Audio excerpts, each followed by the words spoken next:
Advocate M R Abhilash, ഇപ്പോൾ police കേസെടുക്കാനുള്ള option ആരായിരുന്നു? ഞാൻ മനസ്സിലാക്കുന്നത് കേസ് എടുക്കണമെന്നൊരു സമ്മർദ്ദമുണ്ട് എന്നാണ്. പക്ഷേ ഈ പാട്ടിന്റെ ലിറിക്സ് ഇപ്പോൾ സോഷ്യൽ മീഡിയയിൽ എല്ലാവരും കണ്ടു കഴിഞ്ഞിട്ടുള്ളതാണ്, നമ്മളൊക്കെ കേട്ട് കഴിഞ്ഞിട്ടുള്ളതുമാണ്.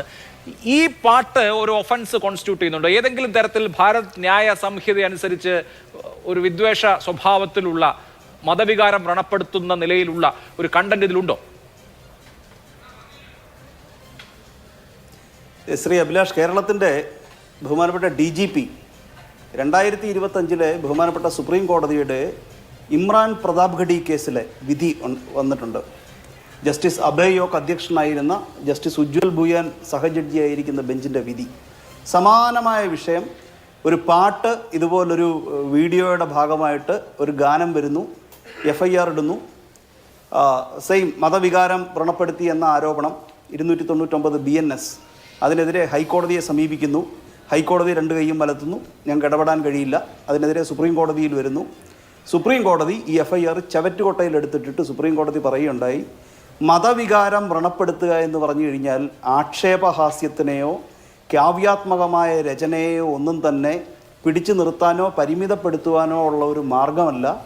മതവികാരം വ്രണപ്പെടുത്തുക എന്ന് പറഞ്ഞു കഴിഞ്ഞാൽ 299 BNS പറയുന്നത് പോലെ വളരെ ബോധപൂർവം ദുരുദ്ദേശത്തോടുകൂടി മതത്തെയോ മതവിശ്വാസത്തെയോ അപഹസിക്കുന്ന രീതിയിൽ പറയുകയോ എഴുതുകയോ ചെയ്യുകയാണെങ്കിൽ മാത്രം, അതായത് ഈ ഒഫൻസിന് എസെൻഷ്യലായിട്ട് വേണ്ട കാര്യം ആ ദുരുദ്ദേശമാണ്. അതിന് നിയമത്തിൽ പറയുന്നത് മെൻസ് റിയ എന്നാണ്, നമ്മുടെ മനസ്സിലുള്ള ക്രൈമിനെ കുറിച്ചുള്ള ചിന്ത. ഇവിടെ ഈ പാട്ട് ആരെയെങ്കിലും ലക്ഷ്യം വെക്കുന്നുണ്ടെങ്കിൽ, ഞാനതിനെ പാരഡിഗാനമെന്ന് പോലും പരാമർശിക്കാൻ ഞാൻ ആഗ്രഹിക്കുന്നില്ല. കാരണം കേരളത്തിനെ നടുക്കിയ ശബരിമല സ്വർണ്ണക്കൊള്ളയിൽ ആരൊക്കെയോ ഉൾപ്പെട്ടിട്ടുണ്ട്. അത് ദേവസ്വത്തിൻ്റെ ചുമതലയിലിരുന്ന, ഞാൻ ഇന്നത്തെ ബോർഡിനെ കുറിച്ചല്ല പറയുന്നത്, അന്ന് ചുമതലയിലിരുന്ന ഉദ്യോഗസ്ഥരും അതിൻ്റെ നേതാക്കന്മാരും ഒക്കെ തന്നെയാണ്, രാഷ്ട്രീയ പ്രാധാന്യമുള്ള വ്യക്തികളൊക്കെ തന്നെയാണ് ഉൾപ്പെട്ടിട്ടുള്ളത്. സ്വാഭാവികമായിട്ടും അങ്ങനെ ഭക്തരായിക്കൊള്ളട്ടെ, ഭക്തി കുറച്ച് കുറഞ്ഞവരായിക്കൊള്ളട്ടെ, അയ്യപ്പസ്വാമിയെ അഡ്രസ്സ് ചെയ്തുകൊണ്ട് ശബരിമലയിൽ നടന്ന സ്വർണ്ണക്കൊള്ളയെക്കുറിച്ച് അവരൊരു ഗാനം ഇറക്കി കഴിഞ്ഞു കഴിഞ്ഞാൽ എങ്ങനെയാണ് അതിൻ്റെ പേരിൽ കേസ് രജിസ്റ്റർ ചെയ്യാൻ കഴിയുക? അയ്യപ്പസ്വാമിയെ ഇകഴ്ത്തി പറഞ്ഞോ? അയ്യപ്പസ്വാമിയുടെ ബ്രഹ്മചര്യത്തിനെ കുറിച്ച് പറഞ്ഞോ? അതോ ശബരിമലയുടെ ആചാര സമ്പ്രദായങ്ങളെക്കുറിച്ച് വില കുറച്ച് പറഞ്ഞോ? ഒന്നുമില്ലല്ലോ. അയ്യപ്പ അയ്യപ്പ എന്നോ ശാസ്താവേ എന്നോ വിളിക്കുകയാണ്. അത് ഏതൊരു വിശ്വാസിയാണെങ്കിലും, ബഹുമാനപ്പെട്ട കേരള ഹൈക്കോടതി വരെയും നടുങ്ങിപ്പോയില്ലേ? ഈ തരത്തിലുള്ള സ്വർണ്ണക്കൊള്ളയാണ് നടന്നത്. രാഷ്ട്രീയ നേതാക്കന്മാരുൾപ്പെടെ അന്നത്തെ ദേവസ്വത്തിൻ്റെ ചുമതലയിലുണ്ടായിരുന്ന ആൾക്കാരൊക്കെ ഇപ്പോൾ ജയിലിൽ കിടക്കുകയാണ്. ഈ ഒരു അവസരത്തിൽ സാധാരണ ബുദ്ധിയുള്ള ആർക്കും മനസ്സിലാവുന്ന കാര്യമാണ്, ഇതിനകത്തൊന്നും തന്നെ കേസ് രജിസ്റ്റർ ചെയ്യാനായിട്ടുള്ളതില്ല. ബഹുമാനപ്പെട്ട കേരളത്തിൻ്റെ DGP ഇമ്രാൻ പ്രതാപ്ഗഡി കേസിലെ ബഹുമാനപ്പെട്ട സുപ്രീം കോടതിയുടെ വിധി ഒന്ന് വായിച്ചിട്ട് FIR രജിസ്റ്റർ ചെയ്യാൻ കഴിയുമെങ്കിൽ ഒന്ന് ചെയ്തു നോക്ക്.